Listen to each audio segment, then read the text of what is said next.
Hello guys, मैं doctor P के वर्मा एक बार फिर आप सभी स्टूडेंट्स और शिक्षक मित्रों का इस सेशन में स्वागत करता हूं। पिछले 2-3 सेशंस में हम लोग फ्लावरिंग प्लांट्स के रिप्रोडक्शन से संबंधित बातें पढ़ रहे थे। फ्लावर का बेसिक स्ट्रक्चर, माइक्रोस्पोर और पॉलन ग्रेन्स का बनना, मेगा स्पोर और ओव्यूल का मैच्योर होना। इसके अलावा हमने पॉलिनेशन पढ़ा, लेकिन पॉलिनेशन का मुख्य उद्देश्य तो फर्टिलाइजेशन है।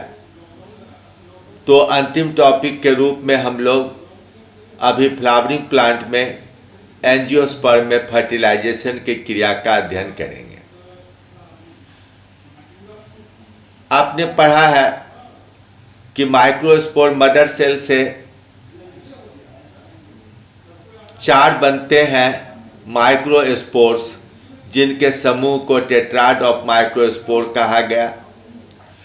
अब प्रत्येक माइक्रोस्पोर से पॉलन ग्रेन का निर्माण होता है। सबसे पहले इसका हैप्लॉइड न्यूक्लियस माइटोसिस के द्वारा डिवाइड करते हुए 2 न्यूक्लियस का निर्माण करता है और बाद में इसके अंदर सेल वॉल बन जाता है, जिससे एक वेजिटेटिव न्यूक्लियस या वेजिटेटिव सेल बनता है और दूसरा जनरेटिव न्यूक्लियस बनता है। बाद में यह जनरेटिव न्यूक्लियस दोबारा माइटोसिस करता है और 2 स्पर्म न्यूक्लियई या मेल गैमेटिक न्यूक्लियई का निर्माण करता है। तो 2 या 3 सेल के इस स्टेज को हम लोग पॉलन ग्रेन कहते हैं। अक्सर 2 सेल स्टेज में पॉलन ग्रेन स्टिग्मा की सतह पर आ जाता है और जब पॉलन ट्यूब का निर्माण होने लगता है तब इसके जनरेटिव न्यूक्लियस में डिवीजन होता है। मैच्योरेशन के बाद ओव्यूल के अंदर जो एम्ब्रायो सैक विकसित होता है, उस एम्ब्रायो सैक में 3 एंटीपोडल सेल्स और 3 सेल्स मिलकर एग एपरेटस बनाते हैं। यह एग एपरेटस हमेशा माइक्रोपाइल के पास रहेगा, यानी कि माइक्रोपाइल के निकटतम रहेगा। बीच में एक डायप्लॉइड सेकेंडरी न्यूक्लियस है, जिसे प्राइमरी स्पर्म न्यूक्लियस भी कहा जाता है। अब फ्लावरिंग प्लांट्स में फर्टिलाइजेशन कैसे होता है, तो सबसे पहले नवासिन नाम के वैज्ञानिक ने, इन्हें ही नवास्चिन कहा जाता है, तो नवास्चिन नामक वैज्ञानिक ने 1898 में फ्लावरिंग प्लांट में फर्टिलाइजेशन को डिस्क्राइब किया और उन्होंने इसे डबल या ट्रिपल फर्टिलाइजेशन नाम दिया, यानी कि 2 बार या 3 बार फर्टिलाइजेशन की घटना। आगे हम लोग देखेंगे कि क्यों ये नाम दिया गया। अब पॉलन ग्रेन्स जो माइक्रोस्पोर्स या पॉलन ग्रेन के रूप में स्टिग्मा पर आते हैं, उनमें कुछ 1 घंटा या 1 दिन के अंदर, हालांकि एक लंबा सा लिस्ट है अलग अलग प्लांट में जर्मिनेशन का, लेकिन मोस्टली आप ये मान के चलिए कि 1 दिन के अंदर इसका जर्मिनेशन प्रारंभ हो जाता है और किसी एक जर्मपोर से पॉलन ट्यूब बनकर बाहर निकलने लगता है। पॉलन ट्यूब के निर्माण में स्टिग्मा की सतह पर सिक्रीट होने वाला स्टिग्मेटिक फ्लूइड बहुत सहायक है। इस फ्लूइड के कारण यहाँ ह्यूमिडिटी ज़्यादा पाई जाती है, कुछ शुगर और कैल्शियम आयंस है, इसके अलावा बोरोन है, जो कि पॉलन ट्यूब के जर्मिनेशन और ग्रोथ को हेल्प करते हैं। अब जर्मिनेशन के समय पॉलन के अंदर एक बड़ा सा वैक्यूल बनता है जो पूरे प्रोटोप्लाज्म और न्यूक्लियस को इस पॉलन ट्यूब में ठेल देता है। सबसे पहले इसमें वेजिटेटिव न्यूक्लियस प्रवेश करता है और उसके पीछे पीछे जनरेटिव न्यूक्लियस भी प्रवेश करता है। थोड़े विकास के बाद जनरेटिव न्यूक्लियस का विभाजन होता है और उससे 2 मेल गैमेटिक न्यूक्लियाई का निर्माण होता है। अब अधिकांश फ्लावर्स में स्टाइल अंदर से ठोस होता है, उसमें पैरेनकाइमेटस सेल्स भरे रहते हैं। इसलिए पॉलन ग्रोथ के लिए, पॉलन ट्यूब के विकास के लिए, रास्ते के सेल्स को पचाने के लिए इसकी छोर से, इसके शीर्ष से पेक्टिनेज, ग्लूकोरोनिडेज और बीटा एमाइलेज नामक एंजाइम्स का सिक्रीशन होता है। यह सेल्स गलते जाते हैं और पॉलन ट्यूब को आगे बढ़ने के लिए रास्ता मिलते जाता है। लिलियम ओबराइब्स नामक प्लांट में स्टाइल के अंदर खोखला पाया जाता है, इसलिए पॉलन ट्यूब के विकास में किसी तरह का अवरोध नहीं है, वह आसानी से आगे बढ़ता चला जाता है। ठीक इसके विपरीत ओएनोथेरा में, पिटूनिया और धतूरा में पॉलन ट्यूब्स पैरेन्काइमा सेल्स के बीच बीच में जो खाली जगह होती है, जिसे इंटरसेलुलर स्पेसेज कहा जाता है, उससे होकर विकसित होती है। जबकि फैसियोलस वल्गैरिस और फैसियोलस कॉक्सिनियस में पॉलन ट्यूब वास्कुलर बंडल के बगल से होते हुए अंदर प्रवेश करता है। तो चाहे किसी तरह यह अंदर आए, इसका विकास हमेशा ओवरी की दिशा में और ओव्यूल की दिशा में होगा। निश्चित रूप से ओव्यूल की ओर आकर्षित करने के लिए पानी का पाया जाना, कुछ केमिकल्स का निकलना और अन्य कुछ कारण हो सकते हैं।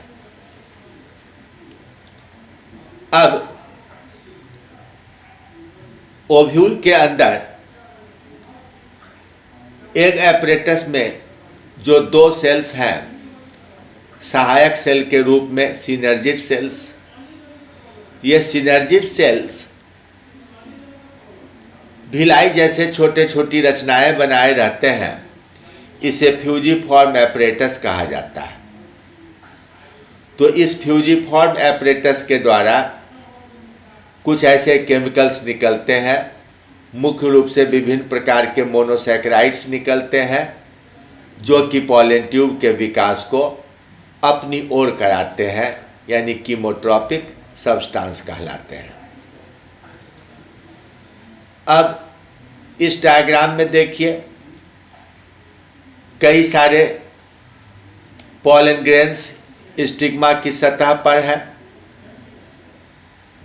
कोई जर्मिनेट नहीं भी किया है, तो किसी का पार्शियल जर्मिनेट हो चुका है, लेकिन अंततः एक पॉलन ट्यूब बढ़ते हुए अंदर आता है और माइक्रोपाइल की ओर से अंदर घुस जाता है, ओव्यूल के अंदर प्रवेश करता है। अधिकांश केसेज में माइक्रोपाइल की ओर से पॉलन ट्यूब का फ्यूजन होता है। तो माइक्रोपाइल की ओर से फ्यूजन हो तो उसे पोरोगैमी कहते हैं। नीट एग्जाम में अक्सर यह पूछा जाता है। अगर बगल की दीवार से कहीं से घुस जाए तो मीसोगैमी कहते हैं, और विपरीत दिशा या चलाजा की ओर से आए तो उसे चलाजोगैमी कहा जाता है। इस तरह से पॉलन ट्यूब के एंट्री का 3 प्रकार हुआ, पोरोगैमी, मीसोगैमी और चलाजोगैमी। अब जब पॉलन ट्यूब एम्ब्रायो सैक के पास पहुंचता है तो इसका वेजिटेटिव न्यूक्लियस धीरे धीरे डिजॉल्व कर जाता है। इसमें सिर्फ 2 गैमेटिक न्यूक्लियाई बचते हैं जो एक एक कर अंदर प्रवेश करते हैं। अब इनमें से एक मेल गैमीट बिल्कुल सेंटर की ओर जाकर सेकेंडरी न्यूक्लियस या प्राइमरी एंडोस्पर्म न्यूक्लियस से जुड़ जाता है। प्राइमरी एंडोस्पर्म न्यूक्लियस डायप्लॉइड है, इसलिए मेल गैमीट के जुटने के बाद यह ट्राइप्लॉइड एंडोस्पर्म में बदल जाता है। दूसरा मेल गैमीट अक्सर सिनर्जिड सेल की मदद से ओवम के अंदर प्रवेश करता है और डायप्लॉइड जायगोट का निर्माण करता है। इस तरह 2 मेल गैमीट 2 अलग अलग सेल से फर्टिलाइज किए तो इसे डबल फर्टिलाइजेशन नाम दिया गया। लेकिन अगर आप कुल कितने बार सेल्स का फ्यूजन हुआ इस पर विचार करें तो कुल 3 बार फ्यूजन हुआ।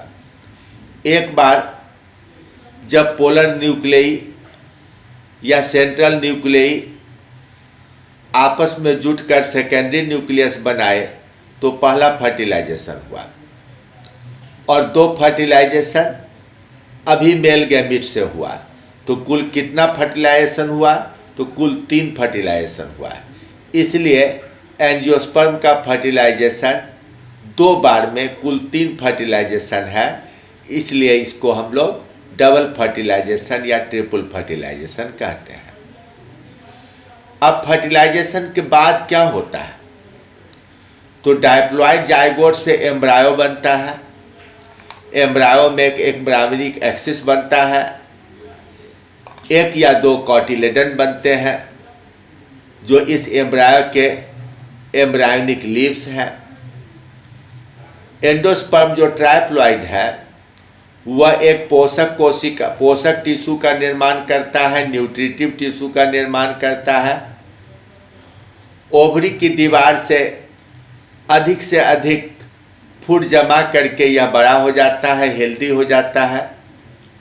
अब मोनोकॉट में जहां आप देखते हैं अधिकांश मोनोकॉट में सीरियल्स में, व्हीट में, राइस में, मेज में,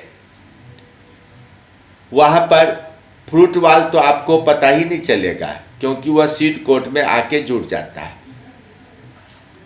उसका सारा फूड एंडोस्पर्म में जमा है, और जब एम्ब्रायो का जर्मिनेशन नए पौधे के रूप में होगा तो उस समय यह जमा भोजन उसके ग्रोथ और डेवलपमेंट में काम आएगा। लेकिन अक्सर डायकॉट में एम्ब्रायो के डेवलपमेंट के समय ही एंडोस्पर्म का फूड ले लिया जाता है और उसे कॉटिलेडन के अंदर जमा कर दिया जाता है। इसलिए अक्सर डायकोटिलेडनस प्लांट उनके सीड्स नॉन एंडोस्पर्मिक हो जाते हैं। अब जो ओव्यूल है उससे सीड बन रहा है। ओव्यूल की दीवार यानी इंटेगुमेंट से सीड कोट बन रहा है। कभी कभी सीड कोट में ओवरी का भीतर का स्तर यानी एंडोकार्प आकर जुड़ जाया करता है।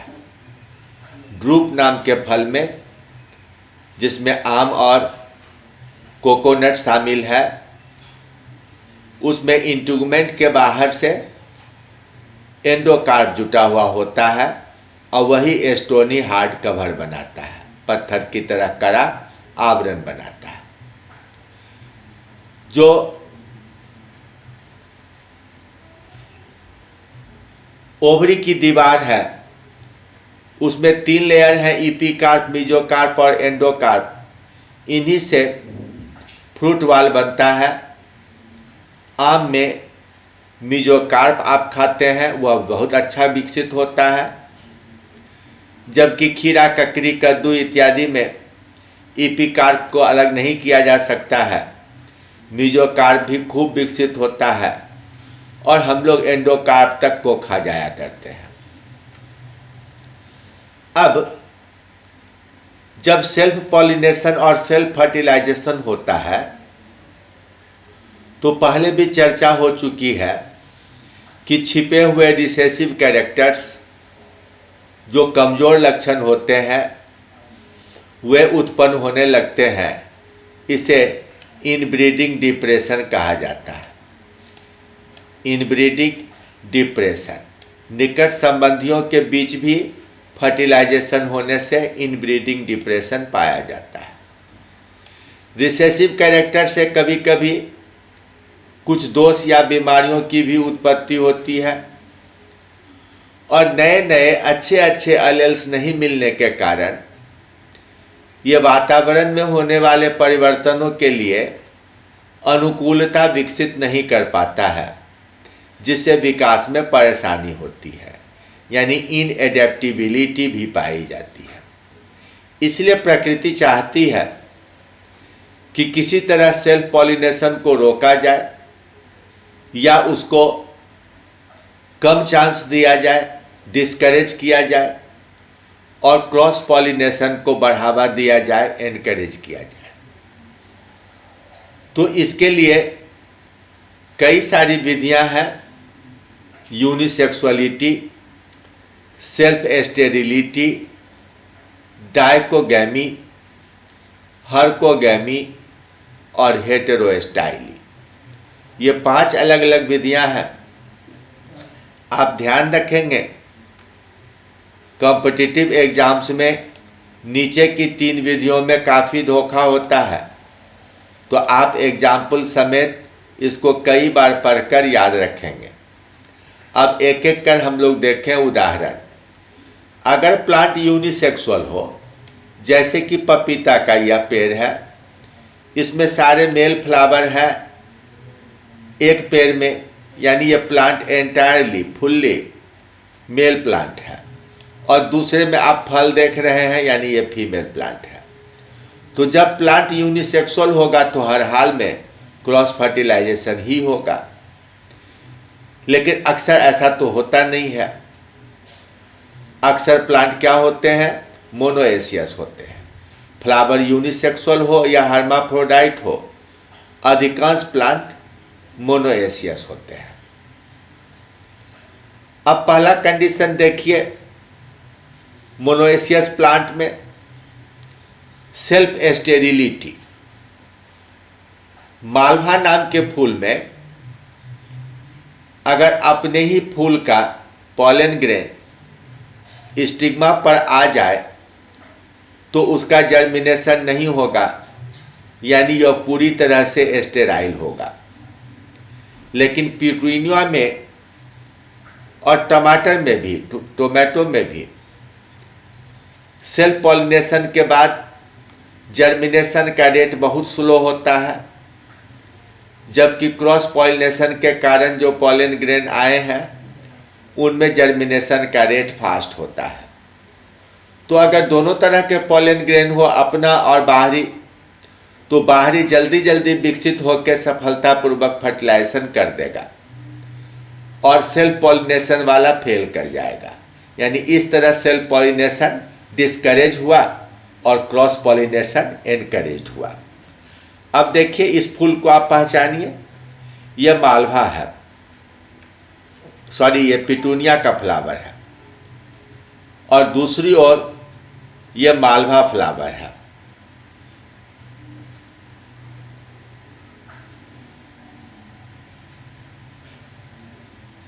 ये दोनों उदाहरण आपको फैमिली मालवेसी से ही लिया गया है। मालवेसी में धतूरा भी है जो हमारा लोकल प्लांट है। दूसरा केस है डाइकोगैमी। इसका मतलब होता है कि अगर बाइसेक्सुअल फ्लावर है, उसमें एंडोसियम और गाइनोसियम दोनों अंग हैं, लेकिन इन दोनों अंगों का एक साथ मैच्योरेशन नहीं होगा। किसी में पहले एंडोसियम का विकास होगा तो किसी अन्य में पहले गाइनोसियम का विकास होगा। इस फोटोग्राफ में एरिस्टोलोचिया नाम का प्लांट दिखलाया गया है। फ्लावर के अपेक्स से फोटोग्राफ लिया गया है। इसका साइड एंगल आप पॉलिनेशन के स्पेशल मैकेनिज्म में देख चुके हैं। यह प्रोटेंड्रस है, यानी इसमें एंथर पहले मैच्योर होकर पॉलन ग्रेन रिलीज करा देता है और कम से कम 1 दिन बाद इसका गाइनोसियम मैच्योर होता है। ये दूसरा फोटोग्राफ साल्विया नाम के प्लांट का है। यह प्रोटोगाइनस है। इस साल्विया में भी मैंने पहले पॉलिनेशन के समय लीवर मैकेनिज्म की चर्चा किया था। अब ये तीसरा केस लीजिए ग्लोरियोसा का। इसमें एंडोसियम और गाइनोसियम के बीच कोई अवरोध बन जाता है। फोटोग्राफ से देखिए कितना स्पष्ट है कि इसके एंथर एकदम बाहर फूल के नीचे निकले हुए हैं, जबकि आपको गाइनोसियम नहीं दिख रहा है। यहाँ इसका ओवरी है, स्टाइल यहाँ आया और स्टिग्मा यहाँ छिप गया। तो स्टिग्मा के चारों ओर फूल की पंखुड़ियाँ हैं, इसलिए कीड़ों की मदद से ही कोई पॉलन ग्रेन अंदर तक पहुँचता है, यानी कीट परागन होता है, एंटोमोफिली पाया जाता है। तो एंटोमोफिली के लिए सेल्फ पॉलिनेशन जितना संभव है उसे कहीं ज़्यादा क्रॉस पॉलिनेशन संभव है, यानी यहाँ भी क्रॉस पॉलिनेशन की संभावना बढ़ गई। अब ये अंतिम केस है हेटेरोस्टाइली, यानी एंडोसियम और गाइनोसियम दोनों में एंडोसियम का फिलामेंट या गाइनोसियम में स्टाइल की लंबाई में इतना अंतर हो कि ये एक दूसरे से काफ़ी दूर चले जाएं। कई फूल ऐसे हैं जिनमें एंथर पूरी तरह से बाहर निकला हुआ है या एंथर अंदर छिपा है और स्टाइल इतना लंबा है कि इसका स्टिग्मा बाहर निकल जाता है। तो दोनों के बीच काफ़ी दूरी बढ़ जाती है, जिसके कारण सेल्फ पॉलिनेशन की संभावना घट जाती है और क्रॉस की संभावना बढ़ जाती है। यहाँ हमने प्राइमुला फ्लावर दिखलाया है। ये आप देख रहे हैं स्टिग्मा इसका बाहर निकला हुआ है, काफ़ी बड़ा है और इसके 5 एंथर अंदर में छिपे हुए हैं। तो यहाँ से पॉलन ग्रेन उड़कर इस तक आए, इसकी संभावना कम है। आमतौर से इंसेक्ट्स जब एक फूल से निकलकर दूसरे फूल पर जाते हैं तो अपने बॉडी में चिपकाकर पॉलन ग्रेन्स का ट्रांसफ़र कराते हैं। तो ये विभिन्न विधियों के द्वारा आपने समझा कि अधिकांश प्लांट में, विशेष रूप से फ्लावरिंग प्लांट में, क्रॉस पॉलिनेशन की संभावना ज़्यादा रहती है। तो अब आप अपना विशेष इंटरेस्ट के लिए अलग से सीड की रचना, फ्रूट की रचना, ये सब भी टेक्स्ट बुक से पढ़ें। मैं कोशिश करूँगा कि अगले सेशन में मैं संक्षेप में फ्रूट्स के विषय में, सीड्स के विषय में और उसके अंदर एंडोस्पर्म और एम्ब्रायो के विषय में एक अलग सेशन रखूँ। Thank you very much.